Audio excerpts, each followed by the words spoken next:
Wound પ્રકાર city એટલે કે કરંટ ટ્રાન્સફોર્મરમાં વપરાતા વિવિધ પ્રકારના કોર સમજાવો. તો આપણે એને કોર કયા કયા ટાઈપના છે એના આધારે વાઉન્ડ ટાઈપ સીટી સમજાવવાના છે. આમાં આપણે થોડી એની કન્સ્ટ્રક્શનલ ડિટેલની વાત કરી છે. જનરલ કન્સ્ટ્રક્શન માટે ઓલરેડી આપણે કરંટ ટ્રાન્સફોર્મરની રચના પર એક વિડીયો બનાવેલો છે, એ બી જોઈ લેવું આની સાથે એટલું હિતાવહ છે. તો આ પ્રકારનું જે વાઉન્ડ ટાઈપ સીટી બનાવવામાં છે એમાં અલગ અલગ પ્રકારના કોર વાપરવામાં આવે છે, જેમાં લંબચોરસ એટલે કે rectangular type core, Oval type એટલે કે અંડાકારનો શેપવાળું જે કોર છે એ વાપરવામાં આવે છે, રિંગ ટાઈપ કોર વાપરવામાં આવે છે, ઈ એન્ડ આઈ શેપના કોર વાપરવામાં આવે છે અથવા તો સી શેપના કટમાં કોર વાપરવામાં આવે છે. આ પ્રકારના કરંટ ટ્રાન્સફોર્મરમાં એક કરતાં વધુ સંખ્યામાં પ્રાઇમરી ટર્ન્સ એટલે કે પ્રાઇમરી આંટાની સંખ્યા એક કરતાં વધારે હોય છે. કોર આપણો ટોરોઇડલ પ્રકાર અથવા તો વિન્ડો પ્રકારનો હોય છે. હોટ રોલ્ડ સિલિકોન પ્રકારના સ્ટેમ્પિંગ્સનો આમાં ઉપયોગ કરવામાં આવે છે. જો રિંગ પ્રકારના કોર માટે સિલિકોન સ્ટીલ સ્ટેમ્પિંગનો ઉપયોગ થાય છે.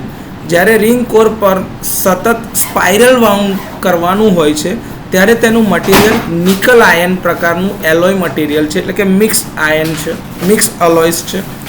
જ્યારે આવા પ્રકારના કોરનો ઉપયોગ કરવામાં આવે છે ત્યારે રિલક્ટન્સ ઓછું થઈ જાય છે. હવે રિલક્ટન્સ ઓછું થાય એટલે કે ભાઈ એનો મેગ્નેટિક રેઝિસ્ટન્સ આપણે ઓછો કરીએ છીએ, જેથી કરીને ફ્લક્સની લાઈન એમાંથી સરળતાથી પાસ થઈ શકતી હોય. લીકેજ રિએક્ટન્સને ઘટાડવા માટે પ્રાઇમરી અને સેકન્ડરી વાઇન્ડિંગને એકબીજા પર કેન્દ્રિત કરીને વાઉન્ડ કરવામાં આવે છે. જે કોન્સેન્ટ્રિક કરેલું હોય ને એનો મતલબ છે કે કેન્દ્રિત કરેલા હોય છે. પહેલાં સેકન્ડરી વાઇન્ડિંગને કોર પર વાઉન્ડ કરવામાં આવે છે. પ્રાઇમરી વાઇન્ડિંગને સેકન્ડરી વાઇન્ડિંગની ઉપર એટલે કે એની આસપાસ વાઉન્ડ કરવામાં આવે છે. સેકન્ડરી વાઇન્ડિંગને વીંટાળતા પહેલાં કોર ઉપર કોર અને એન્ડ કોલર જે આપણે બનતા હોય એને એકબીજાથી ઇન્સ્યુલેટ કરવા જરૂરી છે. તો એના માટે એલિફેન્ટાઇડ અથવા તો પ્રેસફાન પેપર વાપરવામાં આવે છે, જેનાથી એને ઇન્સ્યુલેશન આપવામાં આવે છે. આ પ્રેસફાન પેપરનો ઉપયોગ કરીને સેકન્ડરી વાઇન્ડિંગના જે કંડક્ટર છે તેને ઇન્સ્યુલેશન તો મળે છે, સાથે સાથે મિકેનિકલ સેફટી અથવા તો સુરક્ષા પણ આપવામાં આવે છે. જ્યારે ઓછા ટર્ન્સ હોય છે ત્યારે વાઇન્ડિંગ મેન્યુઅલી વાઉન્ડ કરવામાં આવે છે, અને જ્યારે વધારે ટર્ન્સ હોય છે ત્યારે ટોરોઇડલ વાઇન્ડિંગ મશીનનો ઉપયોગ કરીને વાઉન્ડ કરવામાં આવે છે. ઇન્સ્યુલેશન ટેપ સેકન્ડરી લીડ્સ કાઢીને વાઉન્ડ કરવામાં આવે છે.